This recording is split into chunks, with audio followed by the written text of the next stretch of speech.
From marriage ashes to unshakable joy, Yvette Walker traded shame for purpose, building a ministry that heals hearts worldwide. Her story proves that faith can rewrite any ending. Your breakthrough starts here. No, that's it. I've done my best, and we're just going to have to call it quits. But we thought it was Epstein-Barr syndrome, the chronic fatigue syndrome. Mm. And but then later he got another diagnosis and said it was bipolar. I was like, I don't want to talk about my divorce. But there are women that need to hear my story and need to understand that you don't have to feel the guilt and the shame.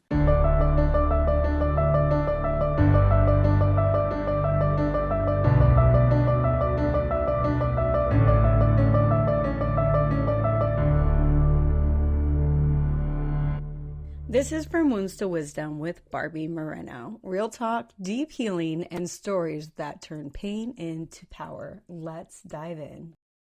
Hi, Yvette. Thank you for joining us. I'm so happy to be here. Thank you. Absolutely. I enjoyed our previous conversation when I got to know you a little bit. And one thing that stuck out to me, simply because I feel like there's quite a few people who are finding out about bipolar people. You had mentioned that you were married to a bipolar person, which I can imagine is not a fun way to be in a relationship. And if you wouldn't mind starting out with your experience with that, I would love to hear that. And then I would love to hear about how you transformed your life. Of course. It's interesting because now, this was probably 20 years ago now, the divorce. And so, yeah, 22. Back then, you didn't have all the television commercials that talk about medicines and all of this. And so it's so interesting now when I'm watching TV, I'm seeing all these medications for various things, including bipolar.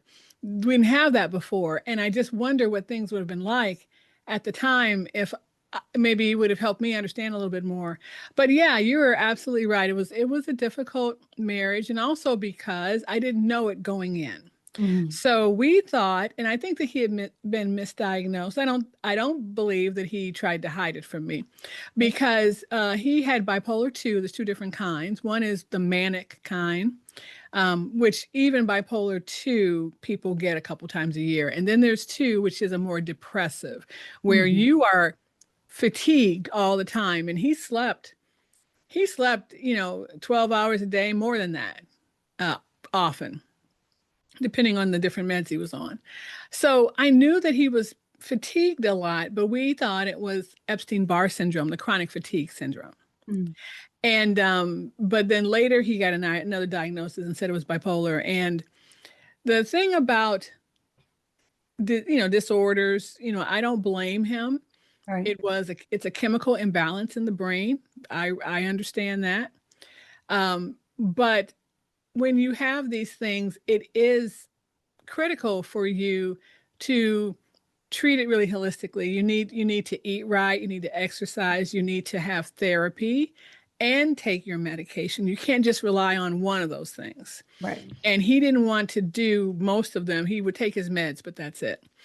And I fully believe that you need all of those, because when you take medication, it's just like, well, try this. Okay, we'll see if it works. Try this. And so he went through so many, and I felt really bad for them because some of them had side effects, and it was just really, really sad. But at the same time, you also have to have accountability for whatever's happening with you. And so we were married for 13 years. And in a way, especially when he began to stop working and just slept hours and hours a day, in a way, I felt like I was single, because he wasn't really a part of the marriage. He was so tired. We didn't go out. We didn't do a lot of stuff. And so I had a phone call from a girlfriend of mine, a girlfriend from back like in elementary school, and we'd reconnected, right? So we were sitting there talking, and she said, Yvette, can I tell you something? And I said, sure. She said, you sound depressed. And I said, well, you know what? I probably am, because of everything that's going on. So I think that, just trying to hold it together, trying to hold a relationship together. We were married in the church, Catholic church, and I took my vows very seriously. But then at the end, at about year 12, there was some behavior on his part that came when he was in a manic episode. As I Mhm. said, the manic episodes can happen even for people who have bipolar 2. And there's some things that I'm not going to put up with. So after a few of those, I was like, yeah, no, that's it. I've done my best, and we're just going to have to call it quits. And he didn't want to, of course, and I understood. But we did some counseling. We did some pre-divorce counseling. We did some counseling leading up to the divorce. I do think counseling is good. Yeah. And after that, you know, I felt like I did the right thing, but at the same time, I had broken my vows, and I felt a lot of shame. I felt a lot of guilt because again, he had a disorder. And then I Mhm. said, well, what if it was cancer? What if it was something, when you have survived yeah, there are a lot of things, that were going on with me. Right. And being a Christian, and I think in a lot of Christian circles, women have a real issue with this. And not that non-Christians also don't have issues with it. I mean, a lot of women can come out of a divorce feeling a lot of things. Right. Unloved is one of them, Yeah. but also feeling guilt and shame like you had failed the marriage. And Mhm. so yeah, that's how I felt. Yeah, and But you failed, and I would imagine at that point, being that Christianity is important to you, you almost feel like you failed your faith, you failed God, mhm, failed all of the things that you made a commitment to in God's space, right? absolutely. Yeah, absolutely. I Before totally agree. and before you continue, I kind of want to talk about the bipolar thing because one, Hmm. this was 20 years ago, right? Yes. So 20 years ago, they didn't know as much about mental health, right? Hmm. Like you said, Right. they jumped people from prescription to prescription to prescription. Hmm. One thing through my own journey of having a father who was diagnosed bipolar and other family members is that I also learned that although it is a chemical imbalance, sometimes, not always, it's misdiagnosed from borderline personality. And so people who generally, and I don't know his background, maybe we can discuss that, but people who generally experience trauma in childhood have a borderline personality, right? So it mimics very similar to the symptoms of bipolar because depression comes. Then the manic comes once in a while. It actually mimics bipolar 2, not bipolar 1, but bipolar 2 because like you said, there's not a lot of manic episodes. They do come. Hmm. But the mania, generally, that quote unquote mania with a borderline personality person, generally comes in situations where when they were a child, sometimes they needed to pump up like their energy or whatever to survive. So they carry that over into adulthood. Have you, in your journey, like taken any opportunity to kind of understand the various different like aspects of these things, or you just know what you lived? I know what I lived, and I can't speak to whether or not there was borderline personality because I didn't know him all, like all our lives. We met as adults. His family never mentioned anything like that. His family never really even talked about this at all. I mean, I knew that he had a lot of fatigue, and then, as I said, going into the marriage, he told me that he had been diagnosed with Epstein-Barr, Right. and part of Epstein-Barr is sometimes you can have an enlarged liver. And I think that was one of the signs that they perhaps had seen and thought it was that.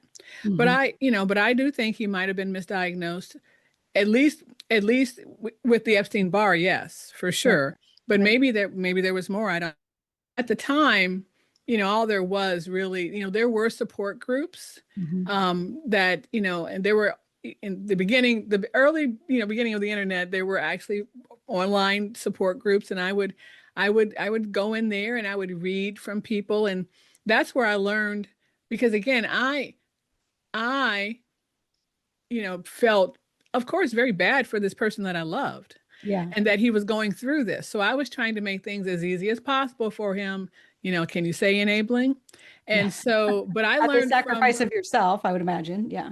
yeah, I mean, I didn't think so at the time, but now I think. Hmm. But I learned from the groups, from the people who suffered it themselves and also were in relationships that you had to take accountability and responsibility for whatever was happening to you. Right. And so that's when I realized, well, I'm sure I am enabling.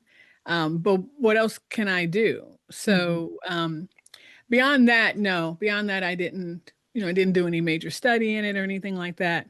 But again, I I felt at some point, toward the end of the marriage that I had had enough and that I had to really speak up for myself Right. and build a new life. And for whatever reason, and I don't know why, but he died within 5 years Oh, of wow. our divorce. And that was a little strange because while I wasn't a widow, I felt like one. I went to the funeral and all of that. And it was a heart attack. So again, I kind of don't know. He was a Yeah. smoker and he didn't, really take care of himself. Um, so I can't really say, and I also can't really say if that was somehow related to what we thought was Epstein-Barr, or maybe he had both. I don't really know. So how did you forgive yourself for betraying the beliefs that you thought were your vows? Well, I ran away from those feelings, of course. I mean, I am a person who likes to be in a relationship. I mean, I love to love. I mean, that's just I always saw myself as married and with a partner. So after the divorce, I jumped right back into that dating pool and started dating. And after a particularly difficult relationship that I really thought this was going to be the next husband, and we broke up, I had what I call a dark night of the soul. And I was crying. I couldn't get to sleep. The radio was on, and Matthew West, who is a Christian singer, has a song called More, More. And in this song, he is singing from the perspective of God, that God loves us more than everything else that he's created, the sun, stars, the moon, all these things. He loves us more. And it was in that moment, it was as if a light switch was just turned. And it was in that moment I realized two things: that what I thought I was afraid of was that I'd be alone for the rest of my life. Mhm. But what I was really afraid of is that no one would love me again. And again, I'm a believer. So in that moment, I feel in my spirit God telling me, I love you. Mhm. So don't worry about that and stop dating. He's like, you gotta clean your stuff. You gotta clean, what is it? You gotta keep your side of the yard. Absolutely. So I did. So I went off the market for about a year and a half until I felt a release of some sort that I could start dating again. And after that, I met my husband, who I'm married to today, and we celebrated 8 years this year. Mm. And he shares my faith, which my first husband really did not. It's been a very good relationship. And like I said, we celebrated 8 years this year. Well, congratulations on that. I am actually interested in, if you don't mind diving into the faith part of things. Because Absolutely. when we talked before and we started, one of your questions was, is it okay to talk about your faith on the podcast? And I kind of am curious about one, the not having the shared faith between your first husband and your second husband having it, but then two, just like when you come out with faith being basically who you are, the center Hmm. of who you are, and you show up in the world that way. And this is going to probably go off topic to your former husband's bipolar, but just in general, when you show up that way in the world, do you get a lot of people who go, girl, I don't need to listen to you. Like you're just going like, or do you feel, I mean, I'm sure that there's both, right? But do you feel like people discount what you have to offer because you talk about your faith? So it's interesting. I really have only started talking about my faith openly like this. Mhm. Um, like maybe just before the pandemic. I went to a retreat, and what your listeners may not know is that I'm a journalist. Mm. So I believe in facts and truth. And for the majority of my career, I was on the news side, and I felt like I could not speak openly about my faith because I'm making decisions about content and the front page and all these things, right? And so I need to be objective. But now I'm on the opinion side where I get to have opinions and I get to write opinions. And I write about faith sometimes when it intersects with the news. But now I can. And so I would say it's really been just the last, 5 or 6 years. And I think that people know me and they know that I do believe in factual information, but I also am a woman of faith, and I really always have been. I grew up in the church. I was raised Catholic, and my husband and I now go to a non-denominational church because that's a faith that we can share, and that's fine.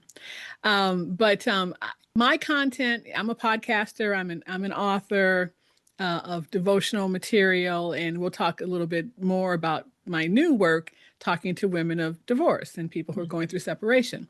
And I just think that people, either they know me or they have an idea that I'm not crazy or or it's just my opinion, and that's fine. But I Mhm. really haven't gotten pushback. Now I will say this, when you are seeking dating, especially if you're going online, which is really all I was doing at the time, and don't get real heavy with that stuff. You know how they say, like, Mhm. be easy. And Don't talk I about politics, don't God. talk about all of that. And I followed that advice. And my first husband was what I'd call agnostic. He believed in some kind of greater power, but not in my faith. Mhm. I've dated agnostics. I even dated an atheist. Like, I was in a real deep relationship with an atheist. Me. Like, how is that possible, right? Right. I did everything they said not to do. Like, in my dating profile, I was like, if you don't have a relationship with Jesus Christ, do not contact me. But then that like weeds out the people, right? Well, you know what, you would think so. I did. There were a couple who contacted me anyway and said that they were, of faith, and they were not. But I was very specific this time, and I did all the things they told you not to do. I think you do have to know yourself, Yeah. and I think that a lot of women listeners and men too, they attract certain people, and we don't know why. And I began to wonder, why am I attracting people who are not sharing my faith? I guess I need to actually say what I mean. And so Yeah. I did, and that's what happened. I love that because I actually disagree with the idea that you don't speak who you are in these online Hmm. profiles. Because what's the point of even going on a date with somebody if they don't share the same values as you do? Hmm. Absolutely. Literally a waste of your time. It's a waste of their. Yes, it is. Yeah, so to anybody who's online dating, just be truthful, people. Hmm. Be truthful about your weight, your size, your beliefs, da da da, and that way you can actually find your perfect match. But going on to that, let's talk about your work with women in divorce. Yes. So originally, I have a podcast and a ministry called Positively Joy. And I felt in my spirit a call to help people understand what real joy is. It doesn't mean that you're going to be happy, laughing all the time. All it is understanding that you can be satisfied and content with your faith, that you can find a joy and a fullness in his presence. That's what I felt like I was called to talk about, and that's what I did for 4 years. And in the end of last year, I was just getting this nudging in my spirit, talk about your divorce, talk about your divorce. And I was like, I don't want to talk about my divorce. But there are women that need to hear my story and need to understand that you don't have to feel the guilt and the shame that I felt. There's a lot of biblical teachings on whether or not divorce was okay in the Bible, blah, blah, blah. I'm not talking about that specifically. I'm just saying that I have a signature scripture. I call it Jesus's DIY to finding joy. He basically says this: love me and the Father and be obedient, do my will. Again, you have to read the scripture. I am just paraphrasing. And you will be filled with a joy that completes you. Mm, And I often tell people that your family is not going to complete you. Your husband is not going to complete you. Your children aren't going to complete you. For me, it's my faith that completes me.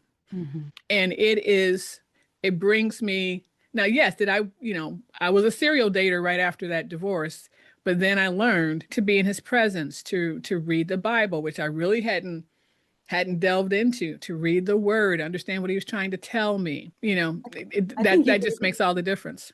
Yeah, I mean, I think you did a good job explaining it. I remember, so I was raised Catholic, and I remember when my parents got divorced, not of my mom's doing, of my dad's, really. She was, so in the Catholic Church, you get communion and stuff like that. And she Hmm. received communion because at that time in the Catholic Church, you could not receive communion if you were a divorced person. And I Hmm. just remember every time we went to church and it was time to receive communion, just the shame that you could see her carrying. Yeah, I mean, it's like she's got the big, A Yes, on her because everyone else is going to communion. Why isn't she going? exactly. Yeah. So Hmm. I Or remember, maybe she'd go up and get the blessing. Did she do that? no, for her, Okay. I mean, especially I think at that time, there was just so much shame, Yeah. divorce. I mean, this is, I don't know, I'm Yeah. so old. This was, 30 years, 40 years ago. So Sure. so different back then.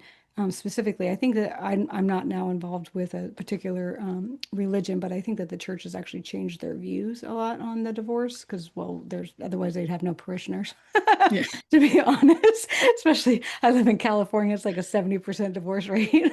But, so if you were to talk to somebody, a woman, who didn't carry your commitment to Jesus, let's say that Hmm. they carried a commitment to a higher power, but not to Jesus, would you, one, adjust the way that you speak to help them with their divorce? Because you don't have to, obviously, you can show up Yeah. however you want. And if you did, Yeah. how would you adjust it? I can only speak to how I found peace, joy, and healing. Hmm. And that was through my faith and through my Christian faith. Right. However, I do believe that therapy is important, and I've been even to Christian therapists. So Hmm. I believe that therapy is important. I believe that a lot of women are concerned again with the things that I was concerned with, that I wouldn't be loved again. And Hmm. I think that whether or not you believe in in the God that I believe in, I believe that there is a love that you can find. Yeah. You might argue, well, you don't believe in God, but he believes in you. So I do believe that there is a love, that we are loved. I mean, Hmm. we were created, and I don't know how people think we were created, but we were Hmm. created. And I do believe that there's a greater love. There's a higher love to be found. And I would say that we are human beings, just as flawed as can be. We are not perfect, and we're going to make mistakes. Hmm. And so I would say that forgive yourself. Yeah. And of course, for me, he was never abusive or anything like that. It was just I made a decision that I could no longer enable him. It wasn't helping him or me, and when I just needed to leave. Obviously, if this is a domestic situation, you need to take care of yourself. You need to be safe. You need to find safety. That's a different issue. And if you leave because of that, then you have nothing to be sorry about. But even if it's not that, I would say forgive yourself. Did you guys have children? No, we didn't have children. That was another issue because after we got married, oh, by the way, I don't want kids. So there were Oh. some things that, yeah, there were some things that and we had discussed it. Hmm. So, and there were times when I thought, well, maybe I'll just have an accident and get pregnant. But I always thought I don't want to bring a child into a marriage where one person doesn't want the child. Right. And also somebody with a mental health disorder that Yeah, is not on a path of healing, because there's many people with mental exactly. health disorders that can function and do just fine. Uh, Hmm. but there's some people that, like you said, he would sleep all day long. I mean, can you imagine having a child with somebody who's not participating, sleeping all day long? Uh, Exactly. Yeah. these, Yeah. these different things. And I know, I know it's hard. Again, I'm not saying that I blame him for being ill, not at all. But I know that people can do it. And I was on the podcast, and then in turn she was on mine, of a woman who is bipolar. Mhm. And she has 3 kids. And I just told her, I said, can I just clap for you? Because I know you have worked hard. You have worked hard to manage your illness in a way that my husband did not. Mhm. And they have, she and her husband have a successful marriage. They've got 3 kids, 3 miracle kids, because at first she couldn't get pregnant. And I know it's possible. Is it difficult? Is it an uphill battle for times? Yeah, I would say so. But Yeah. I know that there are people doing it, and it's hard work, but it has to be done if you're going to manage, your illness and have a successful relationship. Mhm. I know you have a book, but what other ways are you offering your gifts and your experience to the world?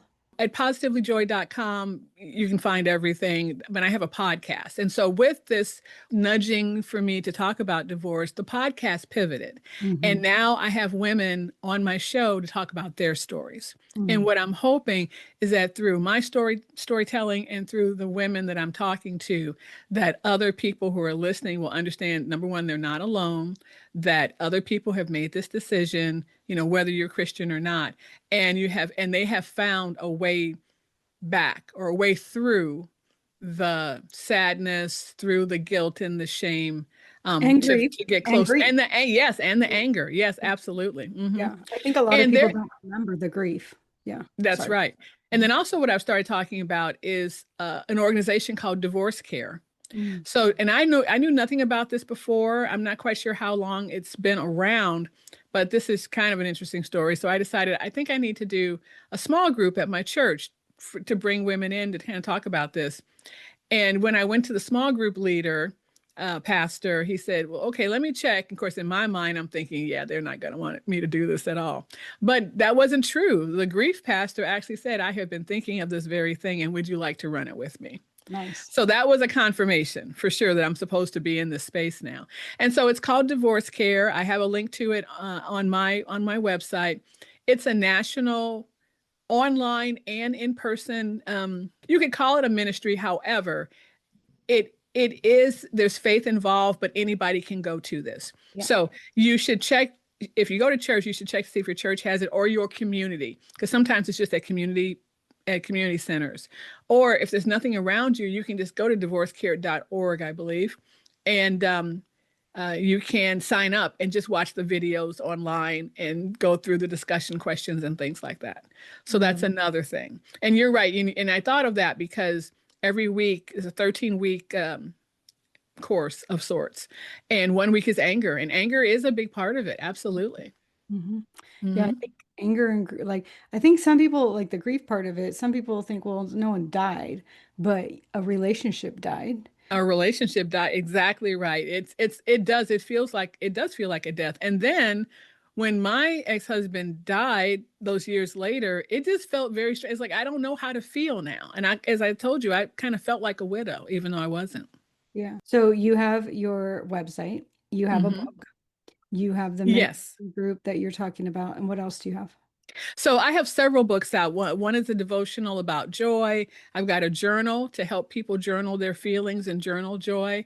But I wanted to really come out with something specific to divorce, and so I am coming out with a book this fall called Beautifully Loved, and Mm. I'm naming it that because that was the issue for me, my path and my journey, and how I kind of discovered this, and it's going to come out in the fall along with a digital companion. I won't call it a planner, but planning pages and journaling pages and even some adult coloring pages in the back. I have a newsletter you can subscribe to. It's for free on the website, positivelyjoy.com. But I had not been published in talking about divorce. And so I'm like really excited to say that there's a book coming out called Living the Word by Guideposts. It's out now on Amazon and other places. And I have a chapter in that book. Mm. Um, and so that is like my official first publishing step to talk about divorce, and I'm so excited, and And I did hope I people get a lot remember out of it. that you also have is there a published newsletter that you also do or no? Yes, and so there's a newsletter. It's called Positively Joy, Faith and Divorce. Mm. You can get to it through my website, positivelyjoy.com. Sign up for it. Normally, it's a weekly email newsletter, so I Mhm. won't bombard you with stuff.